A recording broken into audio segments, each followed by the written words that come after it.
নমস্কাৰ মই ৰাকেশ দাস আজি আলোচনা কৰিব বিচাৰিছো প্ৰাচীন কালত আমাৰ ৰাজ্যখনৰ নাম কি আছিল অথবা আমাৰ ৰাজ্যখনৰ সীমা কলৈকে আছিল বা আমাৰ ৰাজ্যখনক পৰিচালনা কৰিবৰ কাৰণে কেইটা ভাগত ভাগ কৰি দিয়া হৈছিল আৰু সেই ভাগ কেইটাৰ নাম কি আছিল আজি ইয়াৰ ওপৰত আজিৰ এই ভিডিঅ'টোত আলোচনা কৰিব বিচাৰিছো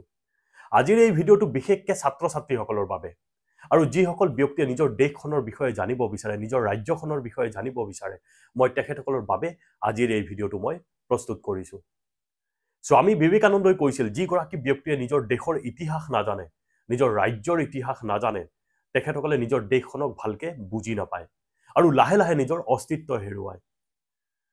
প্ৰাচীন কালত আমাৰ অসম ৰাজ্যখন এক বিশাল সাম্ৰাজ্য আছিল ৰামায়ণ আৰু মহাভাৰতৰ সময়ছোৱাত আমাৰ ৰাজ্যখনক প্ৰাগজ্যোতিষ আৰু কামৰূপ নামেৰে জনা গৈছিল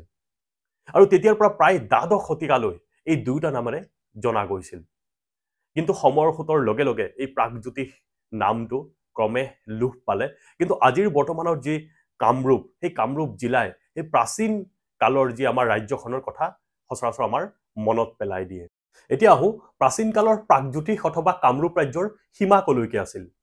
বৰ্তমান আমি সকলোৱে জানো যে অসমৰ পশ্চিমে বাংলাদেশ আৰু পশ্চিমবংগ আৰু পশ্চিমবংগৰ পশ্চিমে বিহাৰ আৰু উৰিষ্যা এই বিহাৰত এখন কৌশিক নামেৰে নৈ আছিল বৰ্তমান যাৰ নাম কুশী নৈ এই কুশী নৈলৈকে বৰ্তমানৰ যি অসম বা প্ৰাচীন কালৰ সেই কামৰূপ ৰাজ্যৰ সীমা আছিল বৰ্তমানৰ যি জলপাইগুৰি কোচবিহাৰ ত্ৰিপুৰা আৰু বাংলাদেশৰ প্ৰায়ভাগ জিলা এই কামৰূপ ৰাজ্যৰ ভিতৰুৱা আছিল বৰ্তমানৰ যি অসম এই অসম ৰাজ্যৰ ভিতৰুৱা আছিল এতিয়া আপোনালোকে অনুভৱ কৰক যে সেই সময়ৰ কামৰূপ ৰাজ্য বা বৰ্তমানৰ অসম ৰাজ্যৰ সীমা কলৈকে আছিল সেই সময়ত প্ৰাগজ্যোতিষ অথবা কামৰূপ ৰাজ্যখনক পৰিচালনা কৰিবৰ কাৰণে চাৰিটা ভাগত ভাগ কৰি দিয়া হৈছিল আৰু একোটা ভাগক পীঠ বুলি কোৱা হৈছিল ৰত্নপীঠ কামপীঠ স্বৰ্ণপীঠ সুবৰ্ণপীঠ অথবা সৌমাৰপীঠ কৰতোৱা নদীৰ পৰা সোণকোষ নৈলৈকে এই ঠাইডোখৰক ৰত্নপীঠ বুলি কোৱা হৈছিল